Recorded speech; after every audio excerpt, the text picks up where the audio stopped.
Hi students, बच्चों आज हम लोग बात करेंगे हाइजेनबर्ग अनसर्टेनिटी प्रिंसिपल के बारे में। और जैसा कि पिछले टॉपिक में हम लोग कर चुके हैं कि हाइजेनबर्ग का अनसर्टेनिटी प्रिंसिपल ये कब आया था, जब जो बोर्स का मॉडल है उसमें कई तरह की ड्रॉबैक आई थी। तो उन ड्रॉबैक्स को ओवरकम करने के लिए एक नए मॉडल की तलाश हो गई। तो क्वांटम मैकेनिकल मॉडल जो है वो उसके बाद चर्चा में आया। तो उस जो मैकेनिकल मॉडल को इम्प्रूव करने के लिए उसकी इम्प्रूवमेंट में दो जो साइंटिस्ट हैं उनका बहुत योगदान है। एक तो है डी ब्रोय जिन्होंने कि ड्यूल बिहेवियर ऑफ मैटर के बारे में बात करी, वो हमने पिछले टॉपिक में काफ़ी डिटेल में किया है। तो दूसरे जो साइंटिस्ट थे वो थे हाइजेनबर्ग। उन्होंने प्रिंसिपल दिया था हाइजेनबर्ग अनसर्टेनिटी प्रिंसिपल। बोलते क्या थे वो कि उन्होंने जो बोर के जो पोस्टुलेट थे, एक पोस्टुलेट था कि बोर ने बोला था कि जो न्यूक्लियस के इर्द गिर्द इलेक्ट्रॉन मूव करता है ना, उसकी फिक्स एनर्जी होती है। फिक्स एनर्जी होती है, उसकी फिक्स जो है वो पोजीशन होती है, पोजीशन फिक्स होती है, एनर्जी फिक्स होती है, उसके बाद मोमेंटम जो है वो भी फिक्स होता है। तो हाइजेनबर्ग ने बोला कि मोमेंटम को जो बात करते हैं momentum P is equal to mv, तो मोमेंटम की बात करेंगे तो मास तो इलेक्ट्रॉन का फिक्स होता ही है, लेकिन वेलोसिटी जो है वो यहाँ पर वेलोसिटी की बात होगी। जब भी मोमेंटम की बात करेंगे हम लोग तो वेलोसिटी की बात करेंगे, उसकी स्पीड की बात करेंगे इलेक्ट्रॉन की। तो उन्होंने हाइजेनबर्ग ने क्या बोला था कि भाई ऐसा हो नहीं सकता। बोलते हैं कि पोजीशन और मोमेंटम, पोजीशन और स्पीड या फिर वेलोसिटी इलेक्ट्रॉन की इकट्ठी निकालना जो है वो बहुत मुश्किल है। अगर आप चाहें कि इलेक्ट्रॉन इतना छोटा पार्टिकल होता है जिसका मास जो है लगभग नेग्लिजिबल होता है और उसकी जो स्पीड जो है वो almost equal to velocity of light है, इतना माइक्रोस्कोपिक पार्टिकल है, तो उसकी अगर आप चाहें कि इलेक्ट्रॉन की स्पीड जो है और पोजीशन और स्पीड या फिर मोमेंटम एक टाइम में निकालना चाहें, इकट्ठे निकालना चाहें, तो वो पॉसिबल नहीं है। ठीक है, और यही उन्होंने अपना जो है वो प्रिंसिपल दिया कि according to this principle it is not possible to measure simultaneously. इकट्ठे अगर बात करें तो इकट्ठे it is not possible to measure both the position and momentum of microscopic particle with absolute accuracy. मतलब आप करेक्टली निकालना चाहें कि इलेक्ट्रॉन की जो है वो स्पीड इतनी है, इतना मोमेंटम है इलेक्ट्रॉन का और इतना मोमेंटम है और उसके बाद इस पोजीशन पर है, तो वो इकट्ठे वहाँ से हम लोग फाइंड आउट नहीं कर सकते। इतने पावरफुल माइक्रोस्कोप अभी तक नहीं बने हैं, या उसको आगे कैसे क्यों ऐसा पॉसिबल हुआ वो हम लोग नेक्स्ट करते हैं अभी। लेकिन उन्होंने जो थ्योरी दी थी वो ये दी थी कि अगर आप मान लो पोजीशन है, पोजीशन डेल्टा एक्स, ठीक है ना, डेल्टा एक्स में मतलब कि एक्यूरेसी जो uncertainty in position, x is the position, मान लो यहाँ इलेक्ट्रॉन था, यहाँ था, और इसकी ये पोजीशन यहाँ से यहाँ तक जो है उसमें कितनी एक्यूरेसी है, उसमें अनसर्टेनिटी कितनी है, उसमें एरर कितना है। ठीक है, उसको क्या बोलेंगे हम लोग, डेल्टा एक्स। और साथ में मोमेंटम जो है उसकी अनसर्टेनिटी, इन दोनों को अगर हम लोग मल्टीप्लाई कर दें तो उसके लिए वो जो वैल्यू आएगी that will always be greater then और इक्वल टू h/4π। एक कांस्टेंट वैल्यू है, उसके बराबर ये जो है वो वैल्यू या उससे ज़्यादा जो है ये इनका जो एरर है उसको मल्टीप्लाई करेंगे तो उसकी वैल्यू हमेशा जो है h/4π से ज़्यादा आएगी। कांस्टेंट वैल्यू है उससे ये ज़्यादा होगी या बराबर होनी चाहिए। मतलब कि जो मिनिमम वैल्यू होनी चाहिए वो कितनी है, h/4π जो है that will be the minimum value. ठीक है, उससे कम होगी तो वो जो है हाइजेनबर्ग अनसर्टेनिटी प्रिंसिपल अप्लाई नहीं होगा। क्यों नहीं होगा वो बताता हूँ मैं आपको। तो सबसे पहले यहाँ से आप लोग कर सकते हैं कि what is delta x. Delta x is uncertainty in position, कहाँ पर है वो, उसमें अनसर्टेनिटी। और डेल्टा पी क्या है, that is uncertainty in momentum, या इसको ऐसे बोल सकते हैं आप, एरर इन पोजीशन और एरर इन मोमेंटम। या फिर इसको मोमेंटम की बात करें तो मैंने बताया आपको भी वेलोसिटी, ऐसे बोल सकते हैं आप अनसर्टेनिटी इन वेलोसिटी। ठीक है, जैसे आपने दो चीज़ें, ये इन चीज़ों को अगर आपने ध्यान में देंगे आप, तो आपने कभी पंखा चलता हुआ देखा, जब शुरू होता है तो आप जब पंखा जो है उसको वो चलना शुरू होता है तो आपने एक जो उसका, जैसे ये एक विंग है उसका, तो एक विंग पे आप पोजीशन फोकस कर दो आप अपना कि वो उसकी ये पोजीशन है कि आपने अपना उसको देखना है कि ये यहाँ पर खड़ा है। ठीक है, धीरे धीरे जैसे स्पीड बढ़ेगी ठीक है, उसकी स्पीड बढ़ी तो आप जो है ना उसकी उस पंखे पर फोकस एक जो है वो उसके विंग पर फोकस नहीं कर पाएंगे। जब स्पीड बढ़ गई तो आप पोजीशन उसकी नहीं पता लगाएंगे कि ये विंग कहाँ पर है, ठीक है। उसी तरह वो तो एक फिर भी मैक्रो बॉडी है, लेकिन माइक्रो में तो ये और भी मुश्किल हो जाता है। तो वो उन्होंने बोला, हाइजेनबर्ग ने बोला कि ऐसा पॉसिबल ही नहीं है कि जब आप पोजीशन यहाँ से उसकी लगे, पोजीशन का पता करने लगे तो उसका जो है स्पीड बढ़ जाएगी, ठीक है, और मोमेंटम उसका जो है वो उसको कैलकुलेट करना मुश्किल हो जाएगा। और जब आप मोमेंटम पर ध्यान देंगे, उसकी स्पीड पर ध्यान देंगे, तो पोजीशन का पता लगाना जो है वो मुश्किल हो जाएगा। मतलब इकट्ठे आप एक टाइम पर वो जो है वो कैलकुलेट नहीं कर सकते। इसके लिए एक बाद में एक जोक भी बना था कि एक बार हाइजेनबर्ग गाड़ी लेके जा रहे थे, ठीक है, और उनकी स्पीड बहुत ज़्यादा थी गाड़ी की, ठीक है। वो वहाँ पर आगे क्या हुआ, पुलिस वाले ने, ट्रैफिक पुलिस वाले ने उनको रोका, बोला कि आपको पता है कि आपकी स्पीड कितनी ज़्यादा है? तो उन्होंने बोला कि नहीं, मुझे ये पता है कि मैं कहाँ हूँ, ठीक है, मुझे ये पता है कि वेयर आई एम, ठीक है ना, कि मैं यहाँ हूँ। इसका मतलब कि उनको स्पीड का पता नहीं है। तो एक टाइम में वो उनके इसी थ्योरी के बाद उन्होंने जो है लोगों ने जोक बनाया था, तो कि बोला था कि आप एक टाइम पे या तो स्पीड को जज कर सकते हैं या फिर आप जो है वो पोजीशन का पता लगा सकते हैं, दोनों को कैलकुलेट इकट्ठा नहीं कर पाएंगे, ठीक है। ये दिया था हाइजेनबर्ग ने कि delta x into delta p is always greater than equal to h upon 4 pi, ठीक है। और डेल्टा x जो है वो ये इसका मतलब क्या है कि डेल्टा x और डेल्टा p जो है uncertainty in position and uncertainty in momentum जो है उसकी मिनिमम वैल्यू कितनी होगी? मिनिमम वैल्यू क्या होगी? x into delta p that will be equal to h upon 4 pi. मतलब ये जो है वो कम से कम वैल्यू जो है वो इतनी होगी। अगर इससे कम वैल्यू आती है अनसर्टेनिटी की तो वो जो है वो एप्लीकेबल नहीं होगा। और माइक्रो बॉडी के लिए तो ये एप्लीकेबल है, मतलब इलेक्ट्रॉन तक सीमित है। उससे अगर कम वैल्यू आती है अगर इसकी अनसर्टेनिटी की, दोनों की जो अनसर्टेनिटी है, एरर की मल्टीप्लिकेशन जो है वो अगर कम वैल्यू आती है तो वो एप्लीकेबल नहीं होगा, ठीक है। अब यहाँ पर अगर मान लो इसको हम लोग इक्वल टू है तो इसको हम लोग ऐसे लिख सकते हैं, delta x is equal to h upon 4 pi into 1 upon delta p, ठीक है। ये इस साइड, तो अगर ये तो वैल्यू कांस्टेंट है तो हम बोल सकते हैं कि delta x is inversely proportional to delta P. अब delta x is inversely proportional to delta P का मतलब ये है कि अगर मान लो ये इलेक्ट्रॉन यहाँ इस तरह से रिवॉल्व हो रहा है न्यूक्लियस के इर्द गिर्द, और ये डेल्टा एक्स अगर कम है, हमने यहाँ से यहाँ पोजीशन की इसके बीच में कि इलेक्ट्रॉन यहाँ ये इनिशियल पोजीशन है और ये फाइनल पोजीशन है, कि ये हमने इसका जो पोजीशन का दायरा जो है वो बढ़ा दिया कि ये जो एरर है वो ज़्यादा है, ठीक है, ठीक है, तो ज़्यादा है ये। तो अगर ये if delta x is large, ये तो मोमेंटम क्या होगा उसका? मोमेंटम क्या होगा? कम होगा। Then momentum will be small, ठीक है। और उससे उल्टा अगर डेल्टा एक्स इज स्मॉल तो मोमेंटम क्या होगा?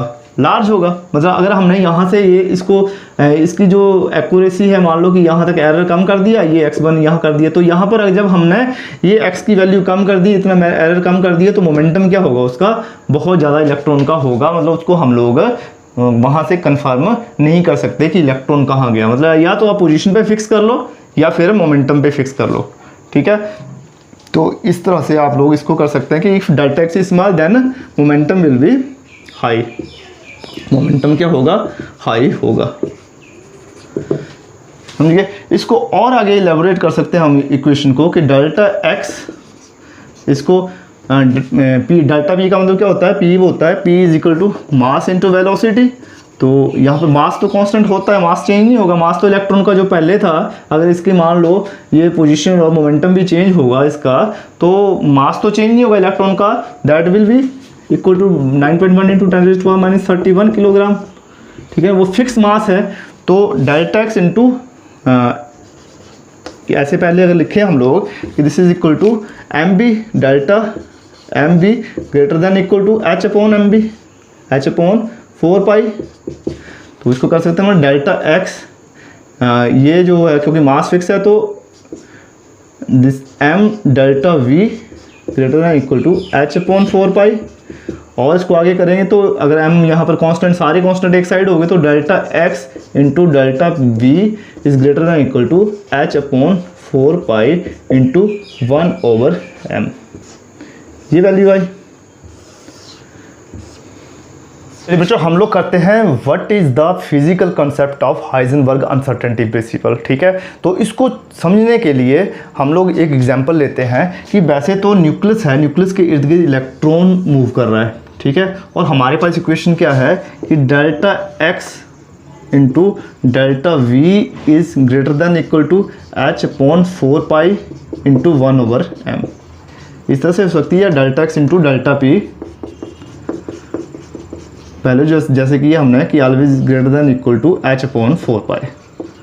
ठीक है, अब यहाँ पर आपने इलेक्ट्रॉन डिटेक्ट करना है, इलेक्ट्रॉन का पता लगाना है, और ये इसका एरिया जो है, एरिया ऑफ अनसर्टेनिटी है, ये इसकी पोजीशन ऑफ अनसर्टेनिटी है कि इसके बीच में हो सकता है। चलो इसको समझने के लिए हम लोग ऐसा करते हैं कि मान के चलो कि हमारी जो सिक्योरिटी फोर्सेस हैं वो मिलिटेंट्स को ढूंढ रही हैं, अंधेरा है। ठीक है, और उसको पता लगा है कि यहाँ इस एरिया के अंदर यहाँ पर कहीं भी मिलिटेंट हो सकता है। ठीक है, तो एरिया ऑफ अनसर्टेनिटी या फिर यहाँ पर पोजीशन ऑफ अनसर्टेनिटी आ गया कि हाँ, या इतना मतलब पूरा इस एरिया से काम करके और कम करते करते मिलिटेंट्स को पता लगा कि यहाँ पर वो सिक्योरिटी फोर्सेस को पता लगा कि मिलिटेंट्स यहाँ पर हो सकते हैं।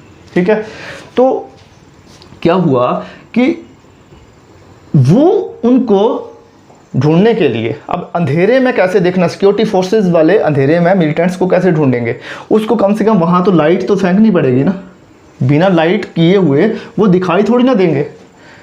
अब आप बोलेंगे सर अभी तो सिक्योरिटी फोर्सेस के पास जो नाइट विज़न कैमराज हैं वहाँ पर वहाँ से वो डिटेक्ट कर सकते हैं। ठीक है ना, तो वो जो लाइट विज़न जो कैमरा है, जो नाइट विज़न कैमराज हैं, तो वो उसमें जो यूज़ होती है ना, जो वहाँ भी लाइट यूज़ होती है, लेकिन वहाँ लाइट यूज़ जो होती है वो लो फ्रिक्वेंसी या फिर हाई वेवलेंथ की लाइट, मतलब इंफ्रारेड लाइट होती है, और इंफ्रारेड लाइट को हम लोग देख नहीं सकते हैं। ठीक है, लेकिन वो जो लाइट है, वो जो कैमरेज है, वहाँ लाइट तो जाती है, लेकिन वो जो ऐसी लाइट है वो दिखाई नहीं देती, मतलब इंफ्रारेड रे है, वो दिखाई नहीं हमें देती है, लेकिन वहाँ से वो कन्वर्ट करके अंदर जो है वो उसको जो है वो विजिबल रीजन में कन्वर्ट कर देती है। तो जो वहाँ लगाया होता है उन्होंने, जो नाइट विजन कैमरा है वो लगाया है, वहाँ से वो दिख जाता है। ठीक है, लेकिन करना तो वहाँ रेज तो फेंकनी पड़ेगी ना, तभी वहाँ डिटेक्ट होगा। तो इलेक्ट्रॉन जो है वो इतना छोटा पार्टिकल होता है, माइक्रो पार्टिकल होता है, तो उसको देखने के लिए भी उसको भी हम ये सबसे बड़ी विडंबना है, ये सबसे बड़ी जो ड्रॉबैक बोल सकते हैं आप लोग, जो माइक्रो वर्ड में है, कि उसको डिस्टर्ब आपको करना ही पड़ेगा, उस पर लाइट फेंकनी पड़ेगी उसको चेक करने के लिए। अब वो तो इंफ्रारेड या यूवी रीजन जो है वो तो ले ही लेगा ना एनर्जी, क्योंकि जो अगर लाइट जाएगी वो इन टर्म्स ऑफ किस में जाएगी, एच न्यू। ठीक है, कोई भी लाइट जाएगी, कोई भी जो इलेक्ट्रोमैग्नेटिक जो रेडिएशन जाएगी वो in terms of H new जाएगी ना। ठीक है, चाहे वो विजिबल लाइट हो, चाहे वो इंफ्रारेड हो, चाहे वो यूवी हो, चाहे कोई भी वहाँ पर जाएगी, वो उसको देखने के लिए, डिटेक्ट करने की। अब ये लाइट जो वो यहाँ इस पर पड़ेगी, लाइट यहाँ पड़ेगी, और फिर लाइट यहाँ पड़ के क्या है हमारे तक पहुँचेगी, मतलब आँख जहाँ से हम लोग डिटेक्ट कर रहे हैं, जैसे माइक्रोस्कोप से यहाँ डिटेक्ट कर रहे हैं, तो यहाँ वो पहले लाइट पहुँचेगी, इससे टकराएगी, वो तभी हमारे तक पहुँचेगी ना, तभी हम उसको डिटेक्ट कर पाएंगे उसकी पोजीशन को।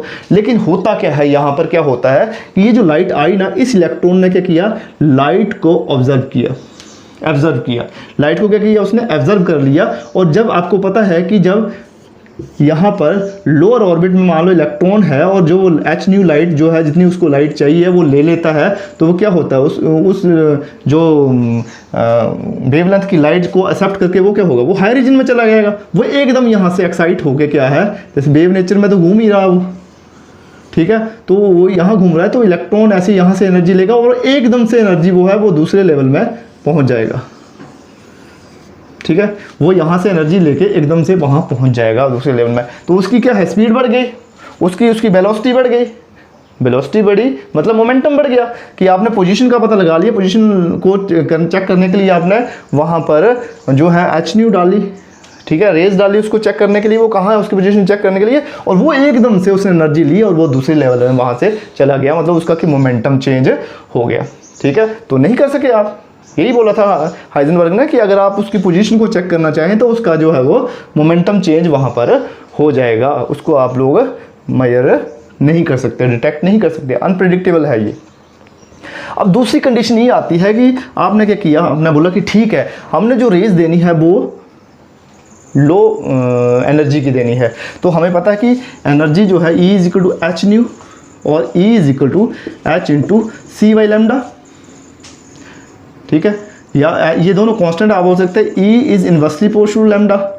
मतलब आपने क्या किया, ये कोशिश करी कि एनर्जी जो है वो वहाँ पर जो है वो कम वेवलेंथ की जो है वो लाइट डालें। तो अगर हम लोग कम वेवलेंथ की यहाँ पर लाइट यहाँ पर डालते हैं, कम वेवलेंथ लेते हैं, मतलब हमने इंफ्रारेड नहीं डाली, हमने क्या किया कि यूवी डालने की कोशिश करी, ठीक है, ऐसा बोले तो क्या होगा, कम वेवलेंथ की डाली तो वो फिर उसको एनर्जी ज़्यादा मिलेगी, वो ज़्यादा वहाँ से एक्साइट होगा, उसका मोमेंटम ज़्यादा बढ़ेगा। अच्छा यहाँ से एक चीज़ और हमें पता है, मोमेंटम क्यों बढ़ेगा, क्योंकि एनर्जी जो है जो अकॉर्डिंग टू डी ब्रॉय ने क्या बोला था,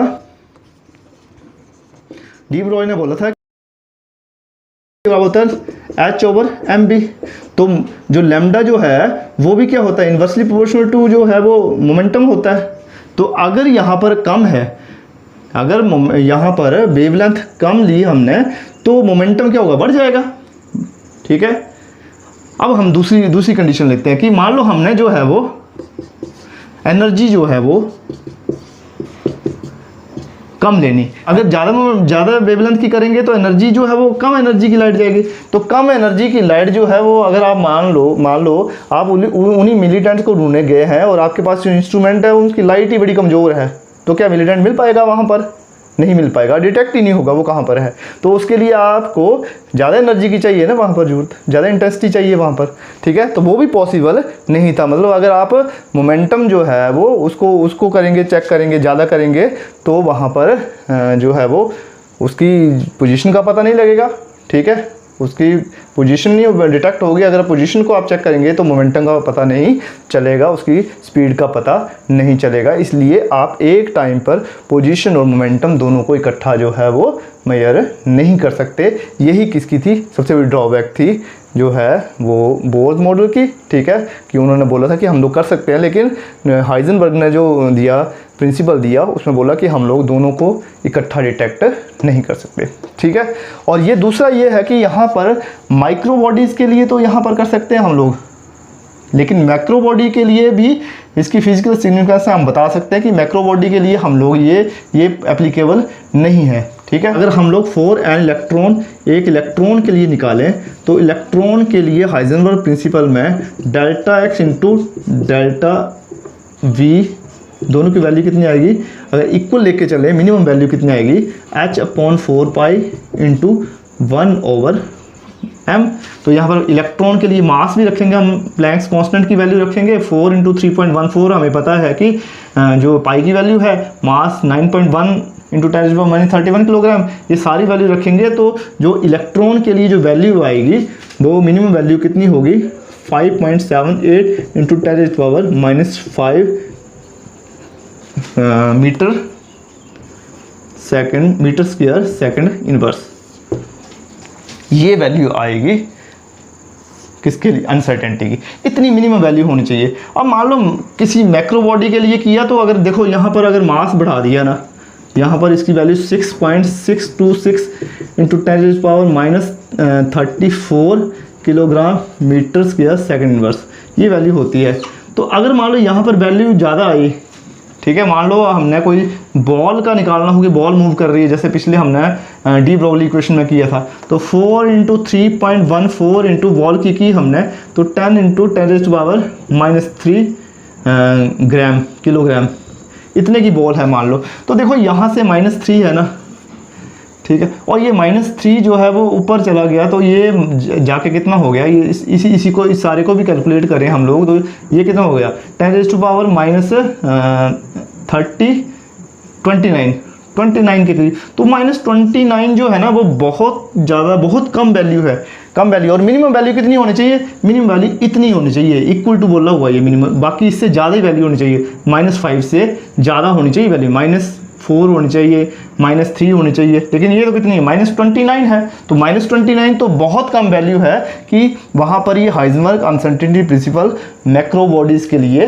पॉसिबल ही नहीं है, it is only for micro bodies. चलिए बात करते हैं हम लोग क्वांटम मैकेनिकल मॉडल की। क्वांटम मैकेनिकल मॉडल की डेवलपमेंट में जो दो मेन कंसेप्ट थे, एक तो जो डी ब्रोय ने दिया था ड्यूल बिहेवियर ऑफ मैटर, और दूसरा जो है वो uncertainty principle given by Heisenberg. इन दोनों को कलेक्टिवली मिला के जो है वो एक मैकेनिकल मॉडल जो है वो बनाया गया श्रोडिंगर ने। एक जो साइंटिस्ट थे श्रोडिंगर और दूसरे हाइजेनबर्ग, इन दोनों के म्यूचुअल कम्बिनेशन से 1925-6 के करीब जो है वो एक नया मॉडल जो है वो सामने आया, जिसको बोलते हैं वेव मैकेनिकल मॉडल। उसमें कि जो इलेक्ट्रॉन के जो मूव करने को ये वेव नेचर के बारे में बात की गई थी, ठीक है। तो उस बेस पर जो श्रोडिंगर हैं उन्होंने क्या बोला कि Irwin Schrodinger describe the wave motion of electron. Electron जैसे न्यूक्लियस के इर्द गिर्द घूमता है और उसका जो वेव मोशन है इलेक्ट्रॉन का, वो किसमें किया उन्होंने, 3 डायमेंशनल में। अभी तक जो बात कर रहे थे, बोर बात करते थे, वो जो स्पेस का जो है 2 डायमेंशनल मॉडल था, 2D था, ठीक है, 2 डायमेंशनल में था। ये फर्स्ट टाइम ऐसा मॉडल आया था जो कि एक्स एक्सिस, वाई एक्सिस और जेड एक्सिस में जो है वो तीनों ही एक्सिस लिए हुआ था। मतलब ये 3 डायमेंशनल इसकी जो था space around the nucleus bye A mechanical equation. उसके लिए एक मैकेनिकल इक्वेशन दी, ये 3 डायमेंशनल था, उसके लिए एक मैकेनिकल इक्वेशन दी थी श्रोडिंगर ने। बहुत फेमस इक्वेशन है ये, श्रोडिंगर वेव इक्वेशन है ये, curly square psi over curly x square plus curly square psi over curly y square and curly square psi over curly z square and plus 8 pi square m over h square e minus v psi is equal to, इसकी वैल्यू कितनी थी, equal to 0। देखिए ये एक equation थी, और equation किसने दी थी, ये श्रोडिंगर ने इक्वेशन दी थी ये। और इसको ये इक्वेशन क्या है, ये इक्वेशन बताती है कि इलेक्ट्रॉन जो है वो न्यूक्लियस के इर्द गिर्द कैसे घूमता है। ये एक तरह की इक्वेशन वैसे ही है जैसे हम लोग लाइन की इक्वेशन निकालते हैं ना। जैसे मान लो ये हमारे पास y is equal to 2x + 1 है, ठीक है, ये एक लाइन की इक्वेशन है। और इस लाइन की इक्वेशन को अगर हमने सॉल्व करना है कि यहाँ लाइन कहाँ एग्जिस्ट करती है, यहाँ से तो आपको दिखेगा नहीं कि लाइन कहाँ एग्जिस्ट करती है, लेकिन जैसे जैसे आप वैल्यू रखते जाओ, जैसे मान लो आपने यहाँ पर x की वैल्यू 1 रख दी, तो x की वैल्यू अगर आप 1 रखते हैं, इस तरह से अगर हम लोग इसके कोऑर्डिनेट निकालें x और y, x की वैल्यू 1 रखते हैं तो y कितना आएगा, 2 × 1 = 2, 2 और 1 3। यहाँ x 0 रख दिया आपने मान लो, तो y की वैल्यू कितनी आएगी 1। और एक और वैल्यू ले लें कि x इज इक्वल टू 2 रख दें, तो y कितना आएगा, 2 × 2 = 4 + 1 5। तो यहाँ से अगर इस तरह से अगर हम लोग ग्राफ निकालें तो x अगर देखो यहाँ से x 1 2 3 1 2 3 4 5, यहाँ x अगर 1 है तो y कितना आएगा 1 2 3, यहाँ कहीं पोजीशन आएगी। पोजीशन कोऑर्डिनेट ये हुआ, x जो है वो अगर 0 है, मान लो x यहीं रहा, तो y कितना आएगा 1, ये पोजीशन है। और x अगर 2 है 1 2, तो y कितना आएगा 1 2 3 4 एंड 5। तो इस तरह से ये क्या बनेगी, एक लाइन कहीं अगर इसको ऐसे करें तो एक सीधी लाइन ऐसे इस तरह से बनेगी इन कोऑर्डिनेट्स के द्वारा। तो इन्हीं में ये सारी चीज़ छुपी हुई है। उसी तरह इलेक्ट्रॉन जो है वो, इलेक्ट्रॉन न्यूक्लियस में ऑर्बिट में रहता है, लेकिन कैसे रहता है वो, उसके बारे में जो है वो पूरी जो जानकारी छुपी थी वो इस इक्वेशन में छुपी थी, जिसको कि श्रोडिंगर वेव इक्वेशन बोलते हैं। और ये श्रोडिंगर द्वारा इक्वेशन तैयार की गई थी 1926। उसके बाद 95 ईयर हो गया है, 96 ईयर हो गया, अभी तक जो है वो कोई नया मैकेनिकल मॉडल नहीं आया है। और ये जो मॉडल है वो बड़ा ज़बरदस्त तरीके से काम कर रहा है, ठीक है। तो ये चीज़, उसके बाद यहीं से ये जानकारी आई कि इलेक्ट्रॉन जो है वो शेल में नहीं रहते हैं। इसका मतलब वहाँ पर उनके सब शेल भी हैं, वहाँ रहते शेल तो है ही कि उस के शेल में, एल शेल में, एम शेल में रहते हैं इलेक्ट्रॉन, वहाँ घूमते हैं, वो एनर्जी लेवल में रहते हैं। लेकिन वहाँ पर एक और वहाँ पर सब शेल भी हैं जिसको कि बोर डिफाइन नहीं कर पाए थे। इस इक्वेशन को और थोड़ा सा शॉर्ट करने के लिए एक हैमिल्टोनियन ऑपरेटर है, ठीक है, साई इज इक्वल टू ई साई, इसका यूज़ होता है। ये और छोटी इक्वेशन हो गई। तो यहाँ सबसे जो पहले आ रहा है ये जो साई वर्ड आ रहा है ना, this is known as the wave function. Wave function, ये वेव फंक्शन क्या होता है, ये इलेक्ट्रॉन जो न्यूक्लियस के इर्द गिर्द घूमता है, इस तरह से घूमता है, तो इन टर्म्स ऑफ वेव्स घूमता है। तो वेव का जो है, वेव जो होती है इसका इस तरह से वेव जब चलती है तो ये जो जितनी हाइट है वेव की, इसको क्या बोला जाता है, एम्पलीट्यूड, कि कितनी ऊंची वेव है ये। एम्पलीट्यूड जितनी ज़्यादा एम्पलीट्यूड होगी उतनी वो जो उसमें वेव में एनर्जी होगी। तो वेव फंक्शन में बेशक उसके जो वेवलेंथ सेम है, अगर दो वेव्स हैं उनकी वेवलेंथ सेम है, लेकिन अगर उसकी एम्पलीट्यूड जिसकी ज़्यादा होगी उसकी एनर्जी जो है वो ज़्यादा होगी। तो ये क्या करता था, ये भी एक तरह का जो है श्रोडिंगर वेव इक्वेशन में साई क्या था, ये क्या है, एक वेव फंक्शन का काम करता है। ये क्या है, एक वेव फंक्शन है, ठीक है। तो ये क्या दूसरा है, अगर मान लो एक और इक्वेशन नहीं आएगी साई स्क्वायर। साई स्क्वायर क्या है, ये इसको बोलते हैं प्रोबेबिलिटी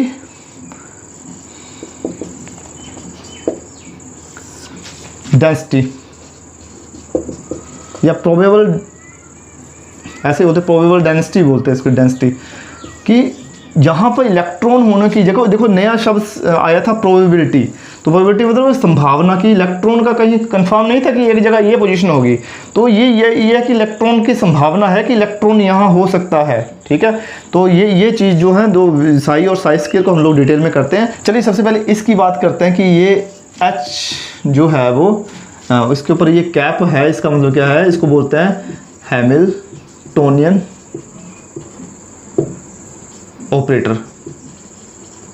क्या बोलते हैं इसको, हैमिल्टोनियन ऑपरेटर। हैमिल्टोनियन ऑपरेटर क्या है, ठीक है, कि मान लो हमारे पास ये 2 × 6 है, कितने होते हैं ये 12, 2 × 6 किया हमने 12। तो ये क्या है, एक यहाँ पर ऑपरेशन है। ऑपरेशन क्या हो रहा है कि operation is the multiplication, multiplication हो रही है ना यहाँ पर। इस मल्टीप्लिकेशन को क्या बोलेंगे कि दिस इज ऑपरेशन। और यहाँ पर ऑपरेटर कौन है, कौन कर रहा है, 2 मल्टीप्लाई, ये जो गुणा का निशान है, मल्टीप्लिकेशन का निशान है, इसको क्या बोलेंगे, ऑपरेटर। तो अगर हमने लिखना हो, इस रूप में लिखना हो, तो इसको मल्टीप्लिकेशन है तो m, और ऑपरेटर x हो रहा है, इसको ऐसे करेंगे तो हम बोल सकते हैं इसको मल्टीप्लिकेशन ऑपरेटर। उसी तरह यहाँ पर क्या है, हैमिल्टोनियन जो है वो, यहाँ पर कोई ऑपरेशन जो है वो उस तरह का है, और ऑपरेटर का काम कौन है, ये this cap is showing the sign of operator, ठीक है। जो सबसे ज़्यादा बात होती है वो होती है साई की। साई क्या है, this is known as the wave function, और ये क्या है, ये शो करता है amplitude of the wave of electron. जैसे ये अगर इलेक्ट्रॉन इस तरह से मूव कर रहा है और ये वेव नेचर इलेक्ट्रॉन का, तो कितनी एम्पलीट्यूड है ये कौन बताता है, साई, ठीक है। साई ही ये बताता है कि जो इलेक्ट्रॉन मूव करते हैं वो एक ऑर्बिट ही नहीं है, उसी में नहीं घूमते हैं, साथ में क्या है वो सब शेल भी होते हैं उसमें, ठीक है। क्योंकि उसमें जो है एक एनर्जी कितनी है, पोजीशन क्या है इलेक्ट्रॉन की, और इलेक्ट्रॉन की वेलोसिटी कितनी है, ये कौन बताता है, ये वेव फंक्शन ही है जो इस चीज़ को बताता है, ठीक है। ये energy, position and velocity of electron ये कौन देता है, साई देता है, ठीक है। दूसरा जो फंक्शन है वो साई स्क्वायर। ये साई स्क्वायर का मतलब क्या है कि अगर हम लोग लाइट की बात करें, ठीक है, लाइट एनर्जी की बात करें, तो उसकी अगर एनर्जी को शो करते हैं हम लोग, तो एनर्जी जो होती है that is directly proportional to, या फिर आप बोल सकते हैं कि इंटेंसिटी जो है वो क्या है, एम्पलीट्यूड का स्क्वायर होता है। जितनी ज़्यादा एम्पलीट्यूड होती है ना लाइट में, लाइट जो है मूव ऐसे करती है, जितनी ज़्यादा इसकी एम्पलीट्यूड होगी लाइट की, उसका स्क्वायर होगा, उतनी ज़्यादा जो है वो उसमें जो इंटेंसिटी होगी लाइट की, ठीक है। तो ये साई, अगर साई को साई स्क्वायर कर दें तो साई स्क्वायर क्या बताता है, वैसे तो साई स्क्वायर को बोला जाता है प्रोबेबल डेंसिटी। क्या बोलते हैं इसको, प्रोबेबल डेंसिटी। ये बताता है कि इलेक्ट्रॉन जो है वो, जब सबसे ज़्यादा इलेक्ट्रॉन की डेंसिटी कहाँ पर है, कितना घना है इलेक्ट्रॉन, जहाँ पर इलेक्ट्रॉन जो है वो लगातार मूव करता है, लेकिन इलेक्ट्रॉन की रहने की संभावना जो है, प्रोबेबल शब्द पहली बार आया था, प्रोबेबिलिटी कहाँ ज़्यादा है, ये कौन बताता है, साई स्क्वायर बताता है, ठीक है। साई स्क्वायर को बताता है, जिस तरह से इंटेंसिटी का स्क्वायर जो है वो जो है एम्पलीट्यूड का स्क्वायर है, उसी तरह अगर आप साई स्क्वायर कर देते हैं तो यहाँ पर इंटेंसिटी, साई स्क्वायर बताता है इंटेंसिटी ऑफ इलेक्ट्रॉन, कि वहाँ पर इलेक्ट्रॉन जो है वो सबसे ज़्यादा हो सकता है, साई स्क्वायर बताता है।